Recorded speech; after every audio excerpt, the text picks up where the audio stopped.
Sunrise, sunset, sunrise, sunset. I don't know the rest of it. Is that Fiddler on the Roof? Could be.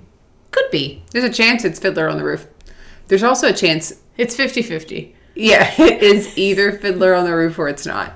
Which is basically, when you think about it, any song, if you don't know where it comes from, has a 50-50 chance of being from Fiddler on the Roof. Right? I think that's how math works on it. Well, I'm pretty sure. I took a statistics class. Yeah, and I taught 8th grade math, and I'm pretty sure that that's probability and statistics. It's only B. And it's B because you got badass me, bitch. It's because you got me that mug that said, "Don't be mean, be average," and I was. Got a B.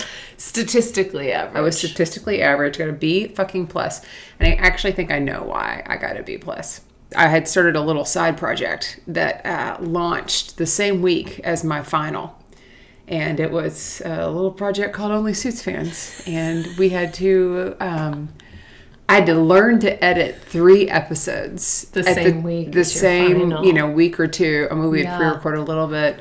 That I was working on that paper with Ryan. That. I had to go over to Ryan's house and learn how to write a statistics paper. Yeah.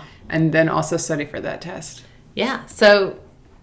B plus isn't bad. B plus is not bad when you got an A plus plus on this podcast, Amanda. I could have had all A's. This is an A plus podcast, and it's a Harvard podcast adjacent, and therefore here to throw, it is an A plus on your GPA. Okay. I'll take it. You know what I'll also take? What? A cute little clap. Yes, please. 1, 2, 3. Hi, I'm Maggie. And I'm Amanda. And we're sisters. In law. We're watching Suits 1 episode at a time. It's a show so nice, I've watched it twice. And a show so great, I'm watching it late. Thanks so much for tuning in. Maggie's never seen it and Amanda's obsessed. They don't wear fancy suits, they are casually dressed. They are sisters-in-law and they got a show about a law firm drama that aired a few years ago. Only Suits fans, only Suits fans. Only Suits fans, only Suits fans. Only Suits fans, only Suits fans. Only Suits fans.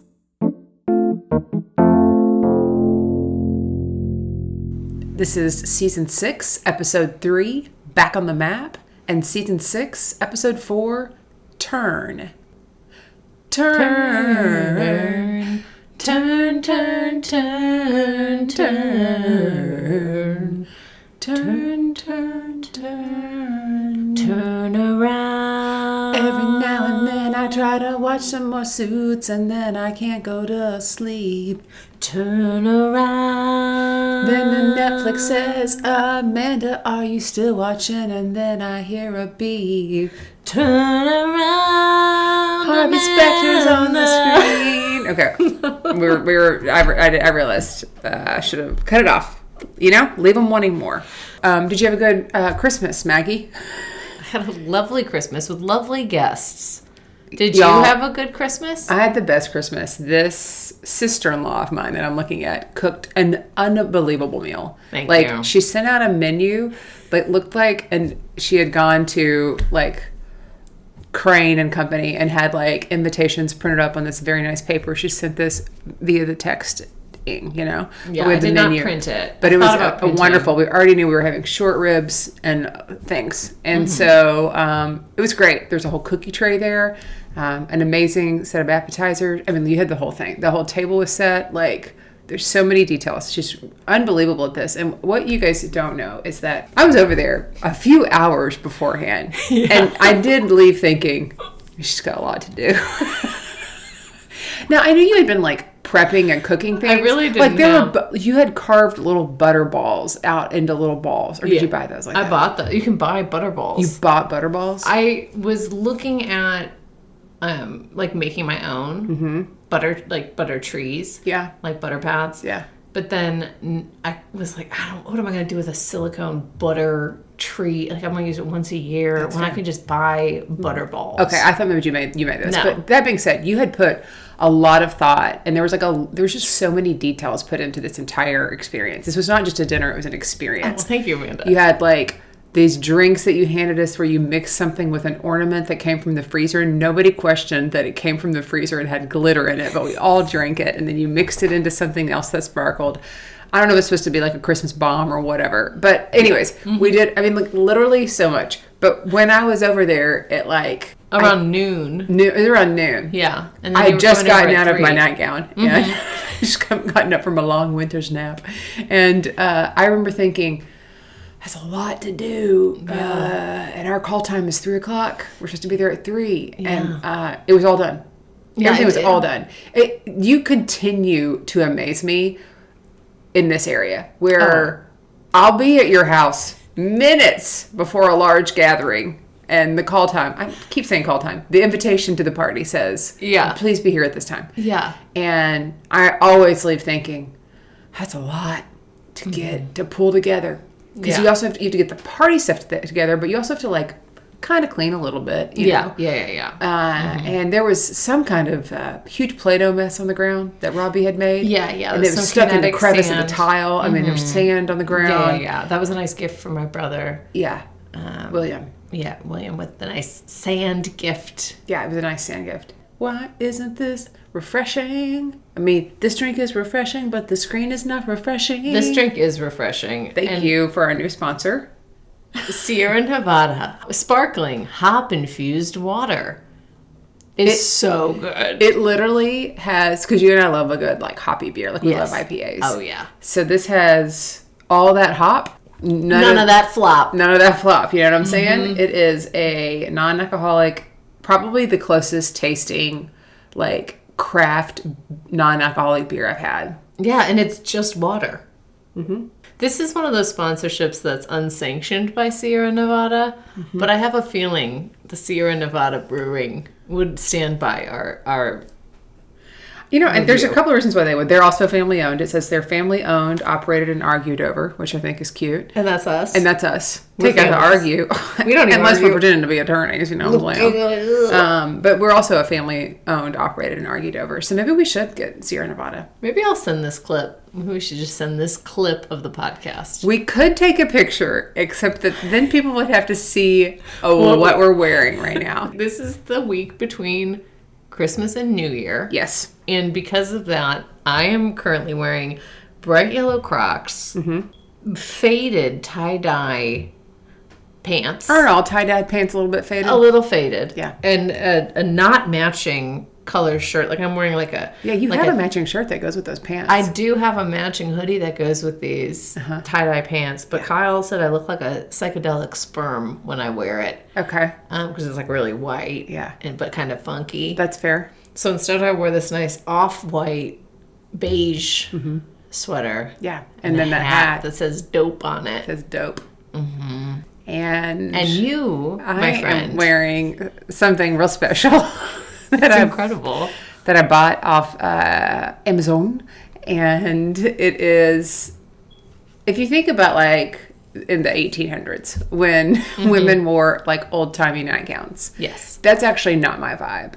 I'm like the opposite of an old-timey nightgown. Okay. Yeah, you're like a hip loungewear. Hip loungewear. I have some satin robes. Like I am not an old-timey flannel nightgown. But I wanted to be a little bit comfy this week. I didn't want anything touching me, really. You know what I'm saying? I kind of wanted to wear like a sleeping tent, you know? Yeah. And so I have ordered this nightgown from Amazon, and it is flannel and to the floor, and has pockets. And it has pockets? It does have pockets. It is the right amount of flannel where like it's warm, but it doesn't. It's not like I haven't like broken out in sweats or anything like that. Yeah. And it doesn't like get tangled up when I'm sleeping. It just lays perfectly like out of a storybook from the 1800s. Okay, honestly, Amanda, I have to say my birthday is coming up, and I kind of, if it's within a reasonable price, from Amazon.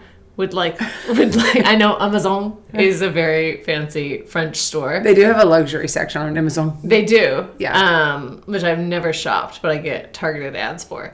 But this is, I really love this. And it's very Samantha from American Girl doll. Oh, okay. Very her aesthetic, which was the American Girl doll that I had, that I related to the most. Okay. Well, look, Maggie, your birthday's coming up. It's going to be a surprise what you get. I'll see if the boutique Amazon is open. I know, but they might not even be filling orders. They might not be filling orders because it's so hit or miss with them. It is, but I've fallen in love with this. Okay. We did hear from Josh. We do have to talk about, we finally got the full answers in writing so we can reference back to it. Incredible. We'd have to have a whole other podcast about this. And mainly, Josh is running 100 miles. He's doing a race that is a 100-mile race. Nonstop. And there's something called sleep running, which is what I have done when I'm drunk. But he has done this. So he gets so tired when he's running that he just falls asleep while he's running. I mean, I don't even run.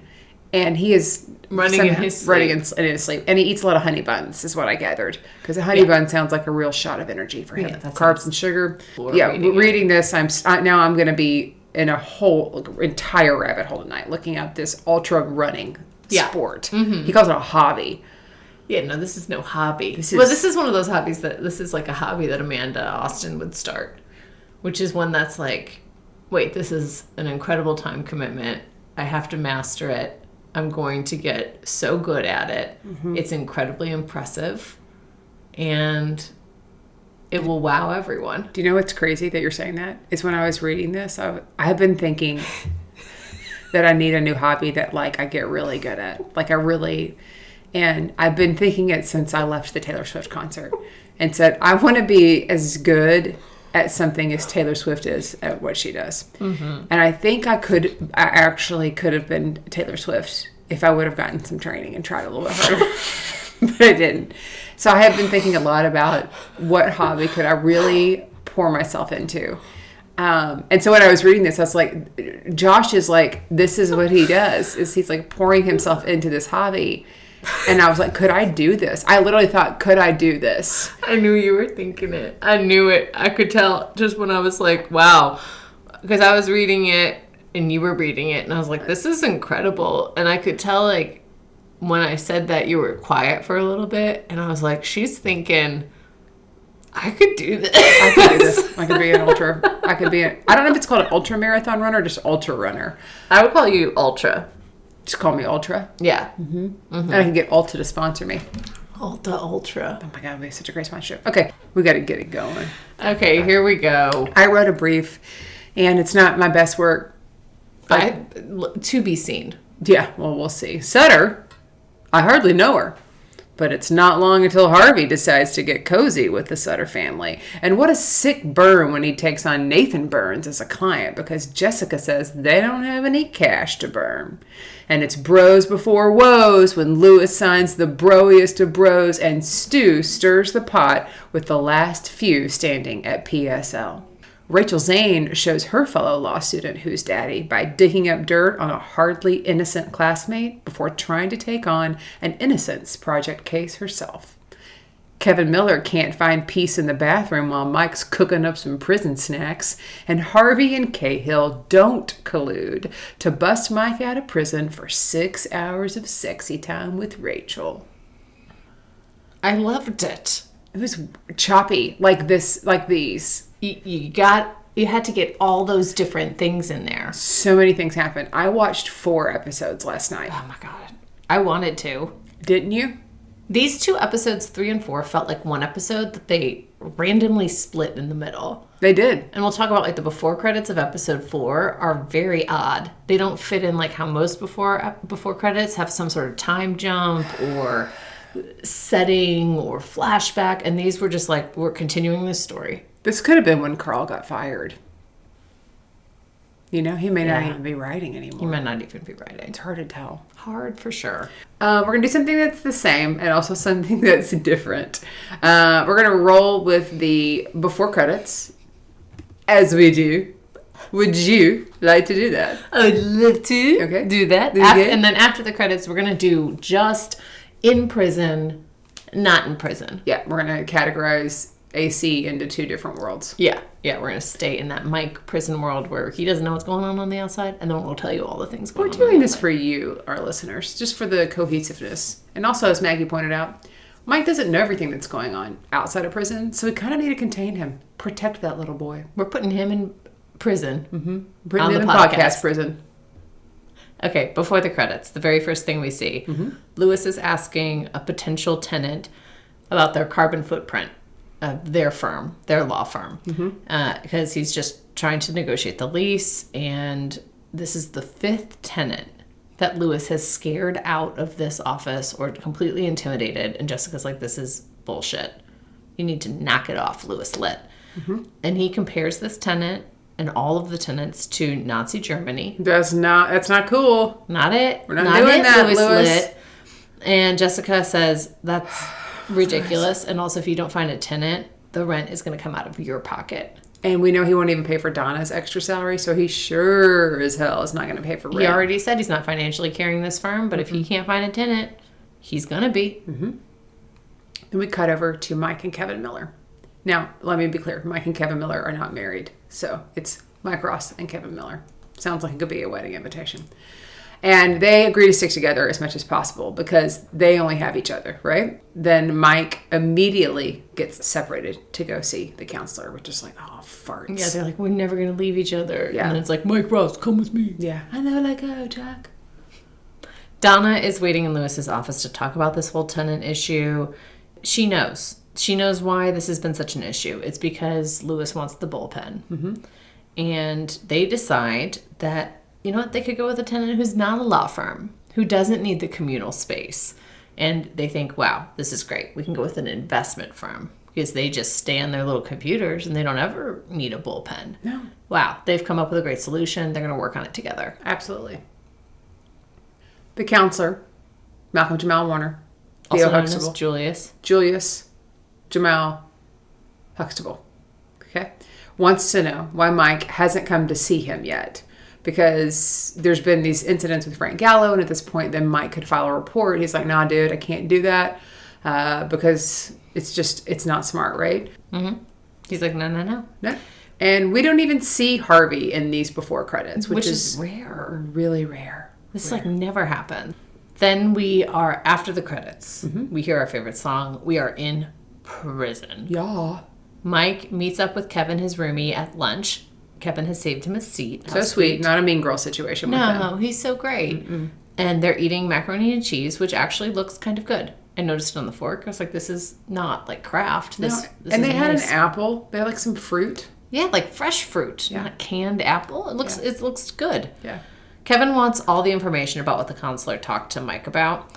And he says, why I'm so wanting this is because my previous roommate, Julius, this counselor, convinced him to go on record for a bad guy that was beating him up. And then that bad guy put him in a coma. So... And he never came out of a coma. Never came out of it. So I don't know if he died or if he's just still in a coma somewhere. It's either way, not a good situation. No. So don't listen to this counselor, Julius. He is a Julius. Oh, interesting. Frank Gallo goes to see Mike in the kitchen where Mike's got this whole job. And Mike calls his bluff on doing anything to him in the kitchen. He's like, hey, like, I'm right here in front of everybody. And he says, if I can get to Harvey through you, then I can get to you through somebody else. And all of a sudden, Mike realizes they have attacked his new BFF, Kevin. Kevin was in the bathroom. You usually go do that by yourself. Number one. Number two, you go in by yourself. And Kevin was beat up pretty bad. And he will not go to the infirmary because then they're going to have to file a report. Like, they're just trying to stick together and not have to file a report against Frank. And Frank is just trying to make them file a report so he can put them in a coma. Yes. Mike goes to see the counselor, Julius, and he tells him, listen, my dude, you have to move Gallo. I'm not filing a report, but you have to move him. Like, get him moved to a different block, get him moved somewhere. He brings up Mark Higgins, who's the guy who Julius told to rat on the bad guy and then got comaed. Oh, man, Julius Theo is, like, that's not cool, dude. No. Mike also says, listen, I'm not going to leave my friend exposed for 2 hours a day, so I have to quit my job. Julius is like, you can't quit your job. I can't move him. He really, like, cannot do anything to So protect what is he Mike. even doing there? He's literally just there to be like, you should do this really bad advice. Harvey goes to visit Mike, and Mike is pissed. And he's like, I'm not going anywhere unless it's in a goddamn body bag at this point, right? Harvey only has one idea, but it has to be done perfectly. They're going to figure out a way to trick Frank Gallo. Yeah. Mike goes up to him on the playground. I mean, the yard. I mean, the whatever. The yard. The yard. Yeah, I wouldn't call this the playground. No, that just came out because it felt like an outdoor space. And there, some people are playing. Yeah. But it's not It's a prison yard. It's a prison yard. They go up and he's like, 2 years, 5 months, 5 days. You're actually eligible for parole in 6 weeks, is what Mike tells Frank. Frank's like, oh, no, I'm not. And you phony lawyer. Is this Harvey's idea to get me to back off? And he goes, no, Harvey's idea was for me to tell everyone that you're an informant, which Frank pulls Mike away immediately because he doesn't want nobody hear that. Right, because nobody knows. Nobody knows that. And that's, you do not want to be an informant Right. in prison. No. That's worse than filing an incident report. Yeah.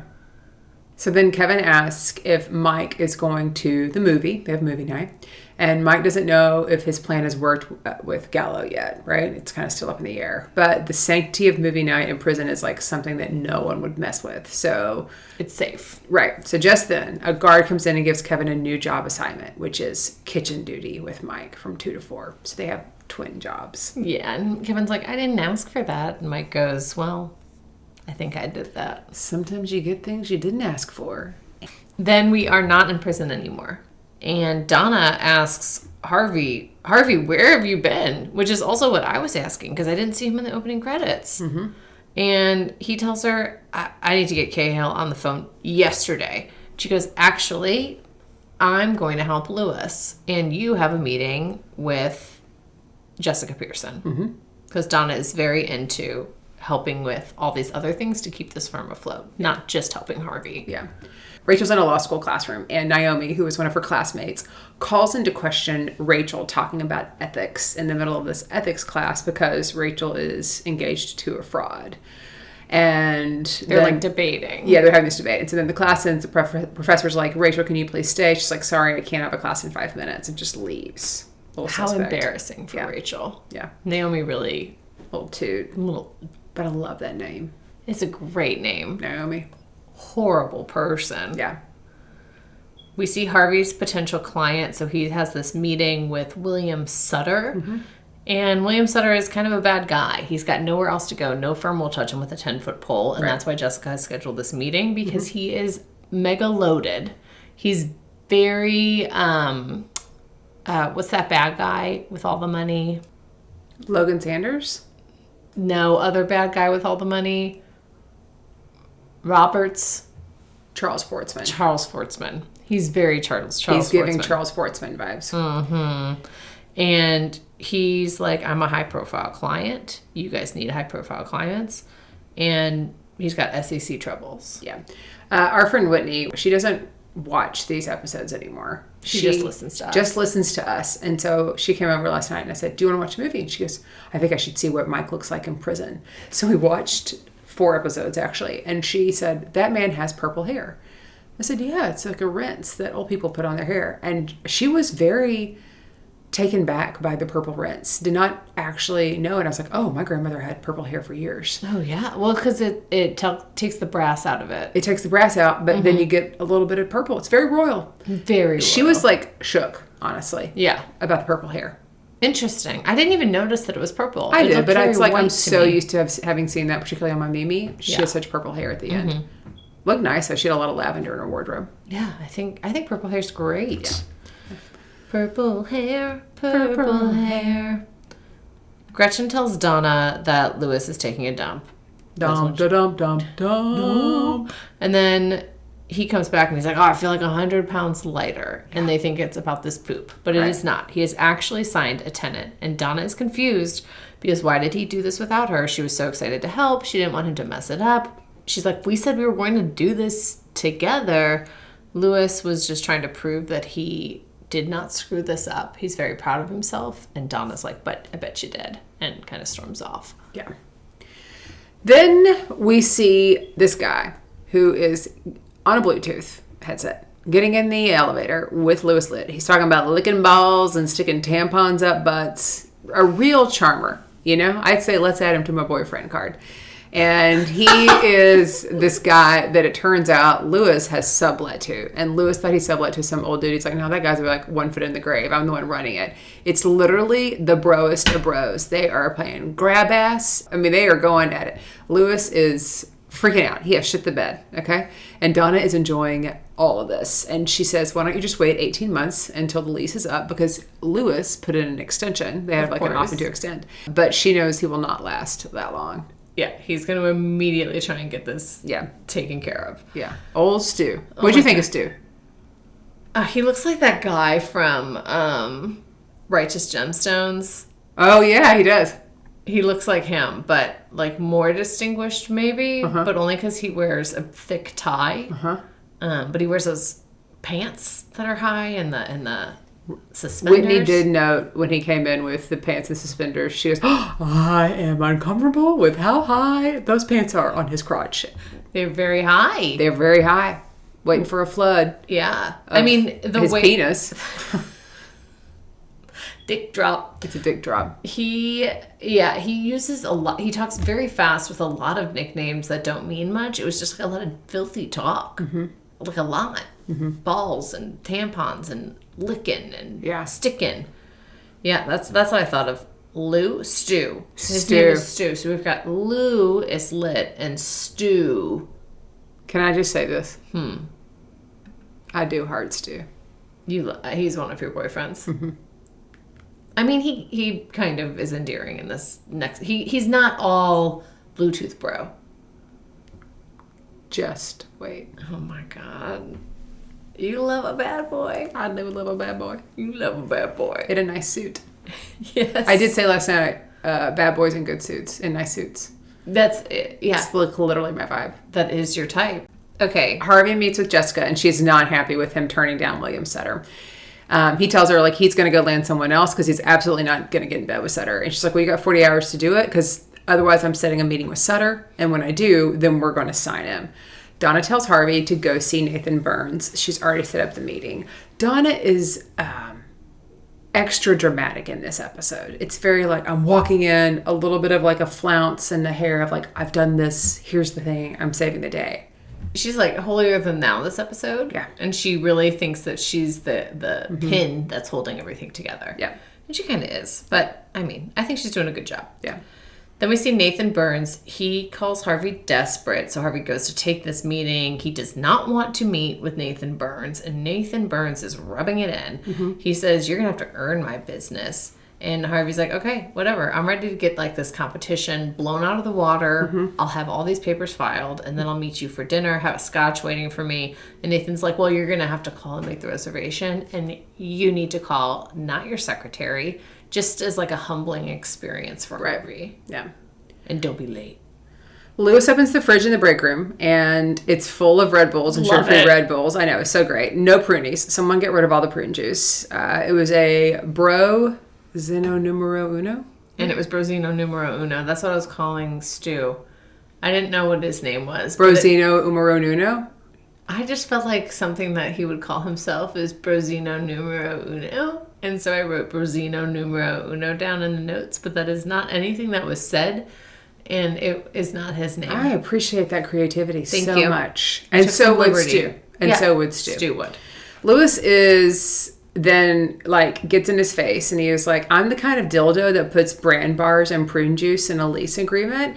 And he was like, I am going to be the dildo in your face and up your ass if it catches you in violation of your lease once again, which is like very much, this is a repeat of last episode with Jeff Malone.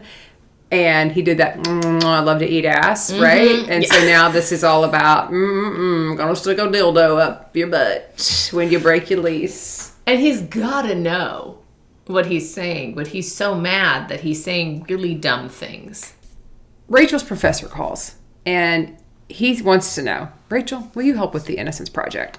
And she's like, well, if I do that, then I'm going to look kind of like a pussy. I shouldn't say that. But she's like, I'm going to look like I can't put up a fight against Naomi. And she's like, are you doing this because it's like, well, kind of, but also like, I'm doing this because you're a great student. I need you on the Innocence Project. And so he's asking her to pick a fight that's more important, which is the Innocence Project. Mm-hmm. Yeah. Donna didn't just get the motions filed, is what we see next. She also put them on the top of the pile for the judge. Everything is ready for Harvey to wow Nathan Burns. Mm-hmm. And just then, Sean Cahill, he's already my blonde boyfriend. He's your other boyfriend. Yep. Your blondie. And he's already in the office because Harvey's like, I need to see Cahill, la la la. But Cahill can't actually move Frank Gallo. That was the whole meeting, the whole reason. And he can't move him because he's a government informant. Mm-hmm. So Harvey's like, now I got to go see Mike. I have to go see him right now, which means he is going to miss his meeting with Nathan. Donna's like, don't do this, just wait. He's going to get burned by Nathan Burns. Yep. He's just putting, like I predicted, he is putting Mike before his other clients. Yeah. Lewis hears an apology from Stu. And Lewis serves him an eviction notice. Despite this, like, very heartfelt apology. Yeah, like we see like a little, like the softer side. Come see the softer side of Stu. Softer side of Sears. Yeah, but Stu. Yeah, I don't know if you knew that. I did. Yeah. Oh, yeah. I don't know. Because it was like appliances, but then they also had towels. And clothes. Oh, yeah. Yeah, Sears had clothes in it and like lawnmowers and stuff. Mm-hmm. Everything. Yeah, my grandparents called it Sears and Roebuck. Mm-hmm. Mm-hmm. And they had houses. Yeah. Lewis has definitely made an enemy again with Stu. Yeah. By not It's just stupid because Stu's paying money. Like, also just like get over it, Lewis. Get the fuck over it, Lewis. Yeah. And Stu's like, I'm so sorry. I won't do that again. Yeah. And then Lewis still evicts him. Harvey waltzes in late to the restaurant. He is stopped by the maitre d' and he says, you have matched a description of somebody. I'm not going to bother you with it, but you definitely match it. And he, Mr. Burns wanted me to tell you that you being late was a slap in the face and you can take the offer and shove it up your ass. Yikes. Don't you know that maitre d' was like, oh my gosh, I can't wait. Do you think he was like, I can't wait? Or he was like, I'm mortified to have to do this, but I have to because Mr. Burns is a very wealthy man who comes here all the time. You know what? It's a little excitement. A little, yeah, it does mix it up. Yeah. I'm sure he was like talking about it with everyone. Yeah, it's not like he's working at Dick's Last Resort, you know? Like he's working at like a very nice restaurant. Yeah. Like, I can't remember the name of it, but it looked like the equivalent of like a La Bernardin or something like that in New York. Like very nice. Yeah, very nice. Very nice. Very nice. Mm-hmm. Then we see Donna. We do. She suggests that maybe, just maybe, William Sutter changed the mind of Nathan because she did call his secretary who said he was totally fine with Harvey being late, but now all of a sudden he's telling Harvey to shove paper up his ass. And the only solution to figuring out if William Sutter was the one who changed the mind of Nathan is to utilize these new tenants, Stu, who are traders, to figure out if William Sutter is actually buying a lot of stock in Nathan Burns' company. Yeah. Right? That's exactly right. Okay. Yep. This gets confusing. It gets a little confusing. Yeah. But they need this tenant who Lewis has just evicted in like the scene before. I'm going to say this. I told this to Whitney. Season 6 of Suits, it's a phone down season. You cannot be on your phone. Oh, too much. You shouldn't be. Everyone should be taking notes. You should be taking notes, and you should be pausing when you're like, I need somebody to explain this to me. Y'all can message me or text me. There were a couple things I was taking notes on, and I was like, I hope Amanda gives a little more context for this. Yeah, I'll do it. Okay, thank you. I had to walk Whitney through this one because this is season 6 is a phone's down. Yeah. You know? Rachel goes to get Jessica's signature because she needs some help. But then Jessica's like, I know that you've been forging my signature all this time. And it was like, what? Which is like also crazy, but again, fast and loose at PSL, right? The smallest of things. The smallest of things is forging a signature. Quick depo for you. Did you ever forge your parents' signature?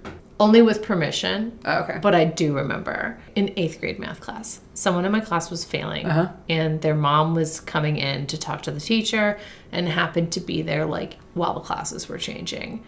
And the teacher showed this mom a signature. Like, no, you received the information that your kid was failing. And the mom goes, that's not my signature. And looks right at her kid. And, like, you know, people are filing in. And we're all like, he forged his mom's signature. Dang, dude. It's seared in my mind. What was their name? Oh, I don't want to reveal that. Okay. I'm sure they have, you know, a very important job where integrity is important, and I would hate to out them as a signature forger. I practice signing my parents' names all the time. Yeah. It didn't ever work because everybody knew my mother's signature. But you have similar handwriting to your mom. You think? Yeah. I mean, yours is more like... Beautiful. She's not listening. Yeah, you have the same, like, pressure. And the same... and the same... Under pressure. And the same tilt. Under pressure. Mine has changed a little bit more over the years. Her handwriting is so incredibly consistent. It has not changed one bit since I remember. Yeah, because they had a lot of handwriting school. Anyways, the advice that Rachel wants to get from Jessica is, should I take this Innocence Project case, even though it'll make me look like a big coward? And Jessica's like, you need to make everyone in your class afraid of you first. Yeah. And it's like, oh, it sounds like you've done this when you were in law school. And Jessica's like, I don't know if you've been paying attention, but I do this every damn day. Yeah. I am a big bad baddie. I'm a big bad baddie. I'm a big bad baddie. Watch out. I'm a big bad baddie. We have not even gotten to episode 4. Oh, yeah. Okay. So Harvey goes to see the man in charge. And Harvey says if he gives him what he needs, he can eat all of Lewis's brand bars and stick it to Lewis. He's like, actually, you can throw them off the side of the window. I don't even care. And Stu's like, huh, interesting. I'll do it. So Harvey and Stu form a friendship. Mm-hmm. Rachel shows up to her ethics class for round 2 with Naomi. And she's like, oh, you know what's a cheap shot is trying to pick apart a debater's character, which two can play that game. And she shows her something on a piece of paper that apparently is something really bad that Naomi has done. And Naomi's like, I don't want this to be shared with anyone. And Rachel says, well, then this is what you have to do. So Naomi reads a written apology and cedes her case to Rachel. She gives up. She forfeits. Yeah. And the professor's impressed and says, I guess that you're not taking the Innocence Project. And she goes, no, this is my official notice that I'm dropping this class and I will be working with you on I'm a big bad baddie and now I'm going to help somebody. I'm a little bad baddie. Who is not a bad baddie. Yeah. So then we see Harvey and he's just waltzing into Nathan's office and he confronts him about William Sutter. And he says, you basically went back on our whole deal just because someone intimidated you. I thought that your word stood for everything. And he goes, I'm a whale. He is a shark. I have no other choice. And Harvey says, actually you do, because I also bought a piece of the company. So you can either fight with me against him or you can try and take me down. And I think we know what side you should be on. So Nathan agrees that he is going to sign with Harvey. Yeah. Then Lewis walks into the bullpen, and it's filled with invest bros. Lewis is freaking out, like, hey, you can't be here. I'm going to give you 30 seconds to get out. He's like, and Stu's like, nah, I don't think that's happening, boss. Your big bro amended our lease. This new lease is tighter than your mom's ass. And Lewis is like, no, my mom's ass is really loose. He's like, because like Lewis kept saying, don't fuck with a Harvard-educated lawyer. He's like, hey, I'm a Yale-educated lawyer, and what I know is that the money's actually in investment banking. So, bye. Yeah, Stu's a smarty. He is a smarty, and he's a Yale. Isn't your other boyfriend Travis Tanner a Yale-educated lawyer? Oh yeah, they probably were. They were probably dorm mates. They probably shared a dorm and a girlfriend. Probably. Harvey provides an SEC filing for William Sutter for buying 5% of Nathan's company. This is a big no-no, so he's now in more trouble. And Harvey offers to buy the shares back so that William Sutter can hire a lawyer who will take him on. Harvey is clearly making an enemy by doing all of this, but he's like, add it to the list. Yep. Put it on my tab. I've got a whole enemy tab. Yep. And you can just be another one of them. Right? Depa, do you have an enemy tab? Oh, I have so many enemies. You do. People talk about you all the time, how much you're such an enemy to them. They're just like, oh my gosh, I've got to do this to get back at Maggie, my enemy. Yeah. So yeah. Okay. But none of them listen to this podcast. That's true. So yeah. I could name names. Sure. You could. They wouldn't even know. No. Do you have an enemy tab? Probably. I would hope not, but... No, like you're keeping tabs on the enemies. Oh, well, yeah, for sure. Yeah. Of course. Got a couple of those.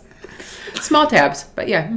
I thought you... They're all open on my internet. They are all my enemy tabs. Those are my emotional support tabs, and also my enemy tabs. Yes. Then we see Harvey, and he is celebrating with Jessica. He says, we did the right thing by not getting in bed with William Sutter. She says, well, put some music on because we're back on the map. Then, just when they're getting ready to put on some sweet jams, Sean Cahill bursts through and he says, I've got an idea. I can get Mike out of prison early. And he just has to inform on one of the inmates, his roommate, Kevin Miller, his numero uno guy who saved him a seat at lunch, who they're best friends, who he is never, ever, ever going to do this. Because Kevin Miller is a smoking gun on another case, and Kevin Miller just needs to turn on his family. Episode 4, little BC before the credits. Harvey is going to see Mike, and you made a note that this doesn't even like jump to a different scene. It's basically a continuation of the last episode. Yes, they don't even do. It's not like he's in the car going to see him. It's literally Cahill's still there. Jessica tells him you can't pull him out in the middle of the night. That's going to be super suspicious. It's like the editors hit pause. They're like, oh, well, crap, we got to cut this off. Everybody go home, and then we'll come back tomorrow and pick it up. Yeah, it's like they wrote an episode 3, and it ended up being 2 hours long. It was a pilot. It was a pilot. Mm-hmm. Mike can't sleep. Can you blame him? It's a cot. You know, he's in prison. He's reeling. Kevin and him are talking about Kevin's kids and who he never sees because he does not want them to see him as a criminal. So the kids never come to visit. Mike tells him that both of his parents died, so he knows what it's like to miss his dad and to miss his parents. So, you know, he can imagine what those kids are thinking. And he asks why Kevin is in prison, but he's interrupted to go see his lawyer. The irony. I know. He needs to know why Kevin is in prison, but then he's interrupted to find out. He needs to know why Kevin's in prison. That's crazy. I also thought this was a little bit like, okay, Mike, this isn't about you. You know, Mike's like, I would have loved to see my dad. And it's like, oh, your dad wasn't in prison. Your dad died. So it's a little different. Right. You know. Anyways, Rachel is also in prison. At a different one. At a different one. Yeah. Yes. She's maximum there. Security, death row. Yeah. And she's sitting at the phones. Mm-hmm. And Mr. Bailey comes. He is for the Innocence Project. He's offended that they sent a student. He's like, I've been writing for 11 years to get someone to pick up my case, and they send a student, someone who's not even a lawyer. I wanted her so badly to be like, but I've been a paralegal for 6 years. Yeah, right? Or like well, give him yeah, some but sass. my dad is Daddy Zane. My daddy is Daddy Zane, and I'm engaged to Mike Ross, who never was an attorney, but he did a lot of great stuff. Mm-hmm. No, instead she's like, well, I just know you're a criminal. And he goes, okay. He takes the bait, and he's like, I'm not a criminal. And she goes, well, it sounds like we have a lot to learn about each other then. Yeah. It was well done, Rachel. Mm-hmm. So Harvey presents Mike this get out of jail free option where he's got to rat out Kevin. And Mike needs to know what Kevin's father-in-law did that was so bad that Kevin didn't turn on him in the first place. Like, he needs to know what he's getting into. Mm-hmm. And Harvey says, look, this is a chance to get your life back while it still looks the same, so you better take it. Yeah. And then you noted an abrupt cut to the credits. Yeah. And our favorite song. Yeah, it was like all of a sudden, then we're still in prison because we're gonna be there for a moment. We're gonna be there, yeah. We're gonna hold space for this. We are holding space for this. Mike puts on his apron and he meets with Kevin.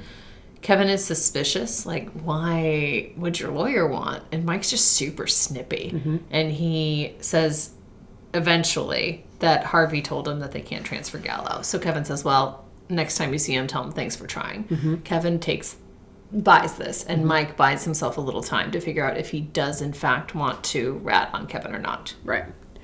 Gallo goes to see Mike, and Mike is going to file this motion first thing in the morning, right? And Gallo will be counting the days for 6 weeks. He's like, you've got 6 weeks to get this done. Mm-hmm. So, like, now Gallo is taking Mike up on the offer. Mm-hmm. And they're in the cafeteria, and mm-hmm. Gallo's, like, very close to Mike's food, mm-hmm. which is important. And then he takes a French fry. He does. He takes a French fry. Off of his tray. Yes. Just saying. That's a clue. He touches the food, but he takes a French fry and puts it in his own Gallo mouth. Oh, yes. Yes. So then Mike challenges Kevin to a game of basketball. They're out in the yard. And while they're talking about middle school basketball, Mike collapses. Like, he's having a heart attack. Like, he's like something's not right. Something's really bad. Everything's foggy. Did Gallo poison him? Mm-hmm. Like, something has gone wrong. So then Harvey is at the prison, and he's like, where is he?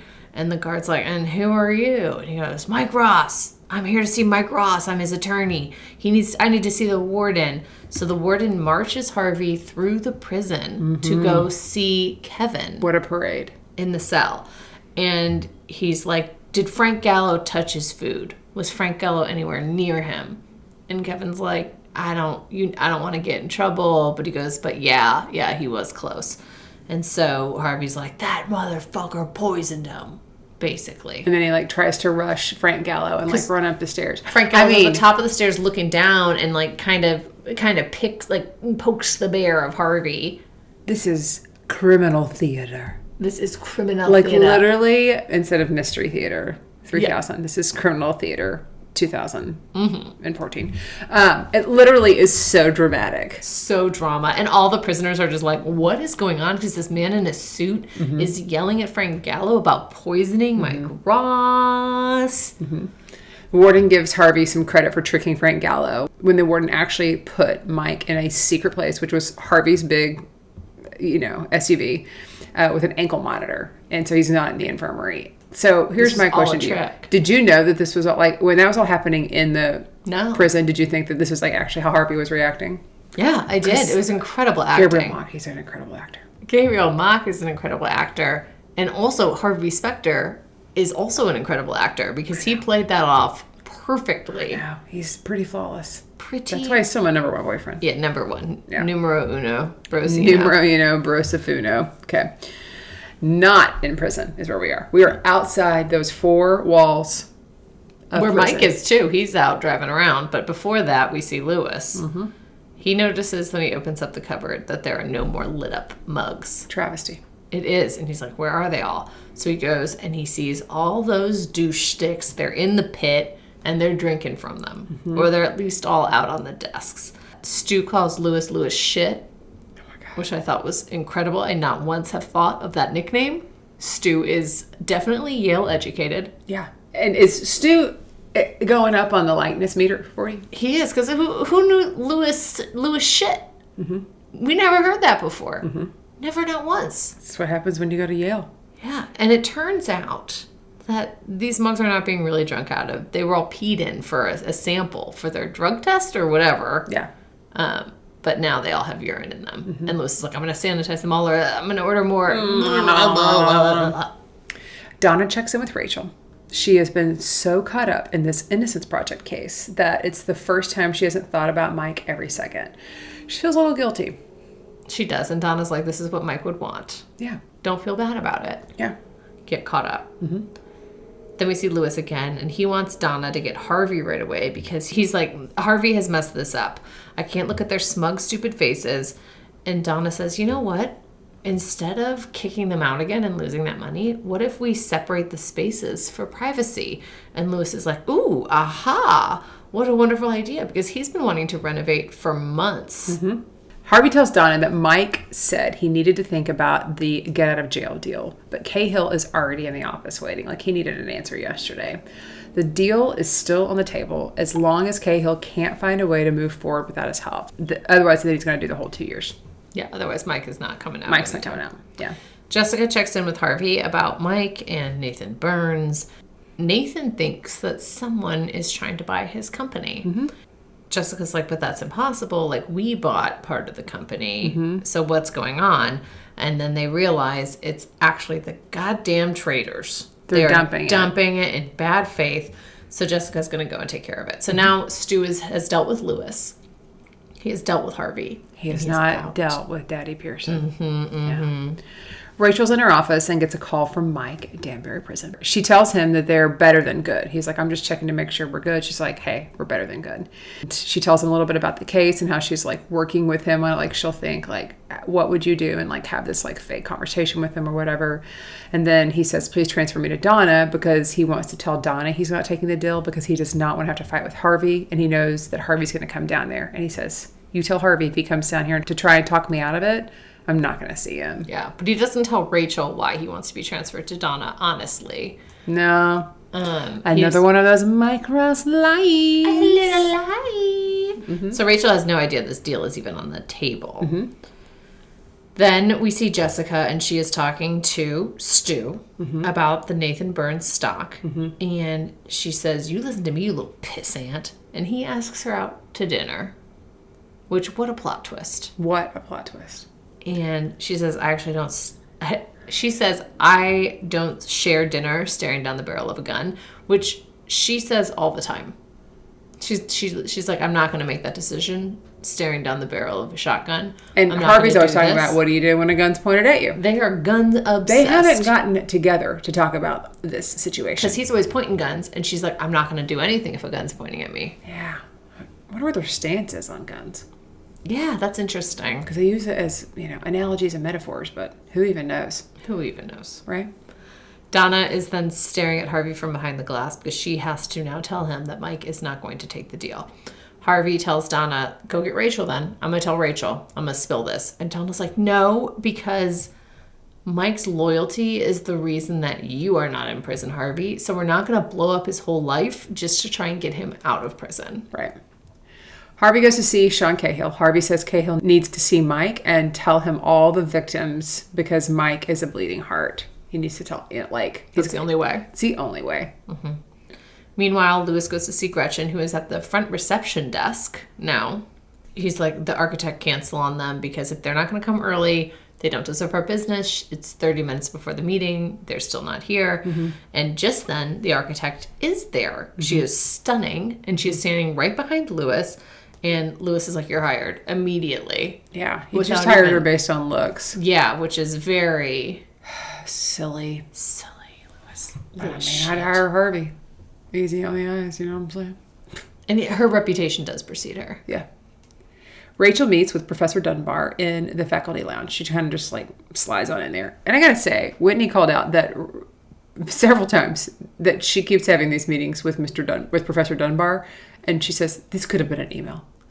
Yeah, she's right. Going up to the school to meet with him, going into the and a lot of times it's at night. A little weird. Yeah, but she loves those night meetings. Rachel Zane. He says that she needs to assess his case and not just be a bleeding heart. She's talking about the Innocence Project, and she's like, "Yeah, dude, I've already got all the paperwork in 2 boxes with your secretary because I was a paralegal for 6 years." And so now he respects her again. Yeah. Then we see the architect is connecting with Lewis on this intimate level. Yes. They're speaking the same language. Yes. They're talking about how the space could be perfect for him. And she also mentions this would have been perfect for my firm if you hadn't leased it. This is exactly the type of space we're looking for. She's like, I would have made an offer right now. So Lewis walks in his very dramatic walk that's clearly a run. Yes. To talk with Jessica, and he's like... He's running with his legs straight. Yes. That's what he's doing. Yeah, and his arms by his side like a little penguin. Yeah. And Jessica's like, no, we're not doing that because you're crazy. And he goes, I'm not crazy. I'm just in love with an architect. And she's like, you absolutely cannot hire her. Can't hire her at all. No. So then we see Mike in the car. He's like, I'm waking up. Where am I? Turns out Harvey drugged him with the help of Cahill. And the warden. They're all in on it. Little casual drugging. Yeah, they're the only people that know about it too. Yeah. He is going to take Mike, not to go see Cahill, but to go see Rachel. First, he says. Yes. Maybe he's going to take him to see Cahill later, but very first he's going to take her. Yeah, and he has not told Rachel about the deal. And Harvey wanted to, and then he tells Mike, you can thank Donna, because I did not tell Rachel. So that's up to you. And Mike's like, well, what am I going to tell her? And he goes, well, you can tell her the truth, or you can tell him this little lie, and gives him some script to follow. Yeah. Meanwhile, then back at the office, we see Jessica, and she apologizes to the trader bro. She is like, I'm so sorry, but actually what she has done is used the information that he gave her to pull some insider information bullshit and pull the rug out from under him. And she says, listen, we can be friends or we can be enemies. We can do this the easy way or we can do this the hard way. And he's like kind of flabbergasted by her power. Yeah. Rachel looks confused as she walks to the door and answers it, and Mike is there. He says because the prison put him in solitary confinement, he got 6 hours out to see Rachel. It was a mistake. They went back and looked at the cameras, and they're like, you know what? We will trade 6 hours of him out to avoid a lawsuit, and she believes it. Yeah, this is a stupid lie. Yeah, that's like one of the dumbest things. That's a really bad lie. it's real bad. That's real not bad. what they do. That's a bad lie. Bad lie. Bad lie. Speaking of love, Lewis goes to visit this architect, Tara, to say that they can't move forward with innovations. And she's like, oh, that's too bad. But here, let me show you some of the drawings that I was working on just because I was so inspired.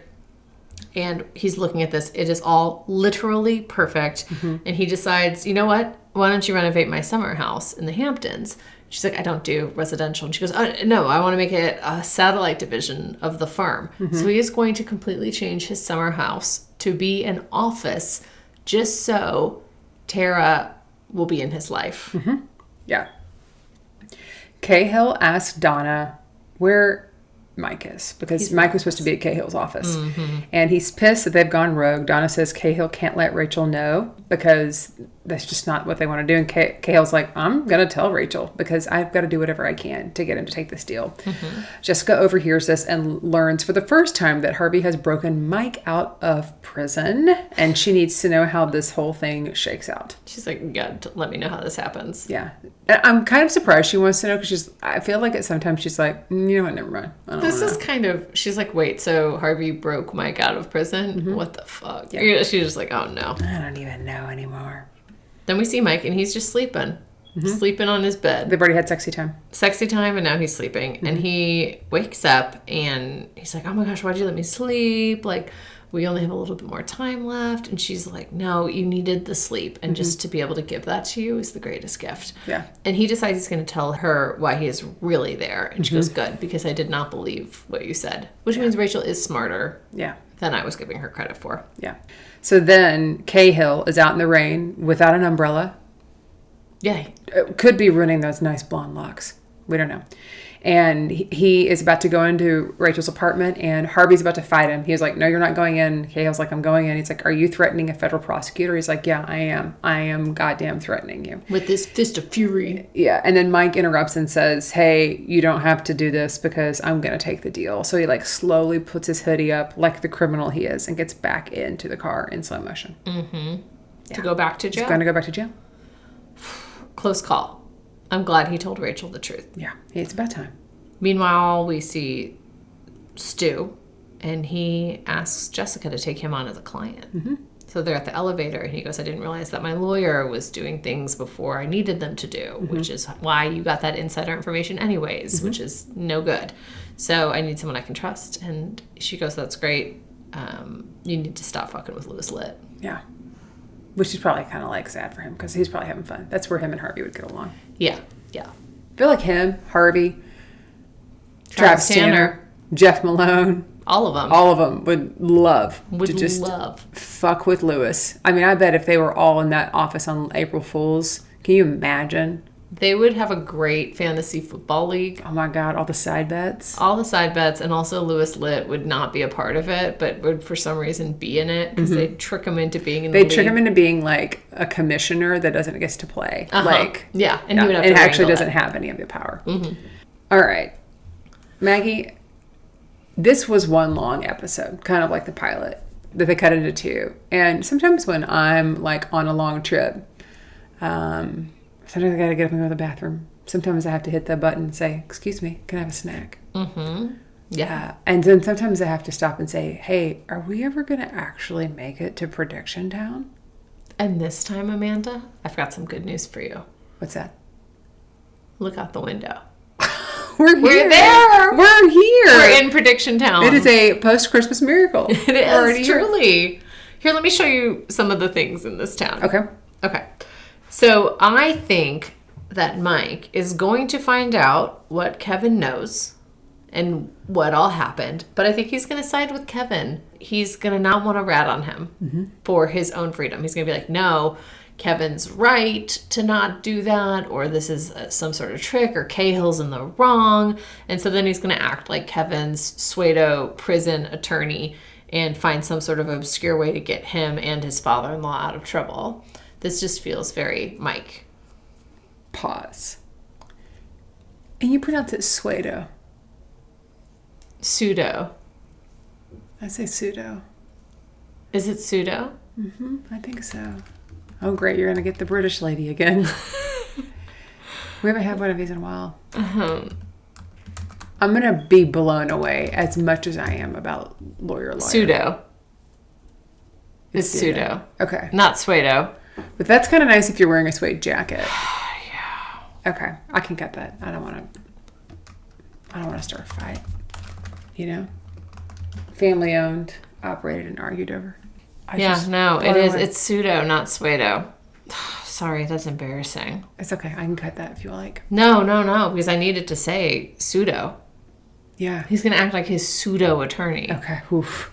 I didn't know what a pseudo attorney was. Pseudo. I was like, what is pseudo? I was like, oh, she's saying pseudo. Okay. Jessica and the investor, Bro Stu, I think are going to hook up in this super odd, high-waisted pants, using those suspenders for naughty things. And I think as odd as that couple would be, it's going to be kind of hot. Okay. It's going to be kind of hot. I think more hot than Jeff Malone and Jessica. For some reason, it's going to be so weird. Whitney also predicted that. Yeah. I mean, he asked her out to dinner. Weirder things have happened. I think Rachel's going to get Mr. Bailey off death row. Is his name Mr. Bailey? I believe so, yes. Rachel's going to get that man innocent. Convicted as innocent. Okay. Lewis, I think, is going to hook up with that architect Tara, but then I think Sheila Saz is going to find out. And then they're going to both be fighting for Lewis's love, which I think is an incredible love triangle. To have two women fighting over Lewis Litt. Like very intelligent, beautiful, well-accomplished women. Yes, gorgeous, smart, wonderful women. To want Lewis Litt is going to be too much pressure for him. Yeah. Maybe the architect lady is allergic to cats, though. Tara. Okay. So great predictions. Thank you. I'd actually be curious for one more prediction. How long do you think we've been going since before? I mean, we're not even time to wrap out, but what a time. I think an hour 30. Yeah, it's an hour and 26 minutes that I better get this cut down. So you only have to cut 30 minutes, Amanda. 30 minutes to cut is so long. This will take me about 7 hours, I bet. But that's okay. But we had so much fun. We did have so much fun. It was good seeing you. Fabulous seeing you. Even though I just tell you literally every day. I see you all the time. This felt nice, though. This did feel nice. We had a delicious, unbelievable drink from one of our sponsors. And then we started another drink from our other sponsor. Both sparkling water. Yeah, we're really sparkling. Thanks so much for tuning in. You can check us out at onlysuitsfans.com, or you can subscribe to the Harvey Specter monthly newsletter with another issue dropping on January 1st. You can follow us on Instagram, TikTok, and YouTube, and you can listen on Apple, Spotify, or anywhere else you get your podcast. Don't forget to like, subscribe, and leave a review. And if you don't know how to start that review, let's take it back from this episode, and you can start it with something like, "This podcast is the Lewis shit." In a good way. You know, like I took that diss and made it like, you're the shit. Like, you're the Lewis shit. 5 stars. 5 stars. 5 stars. 5 stars, you Lewis shit. It's great. I'm not even going to play a fade out. I'm just going to do that. 5 stars, you Lewis shit.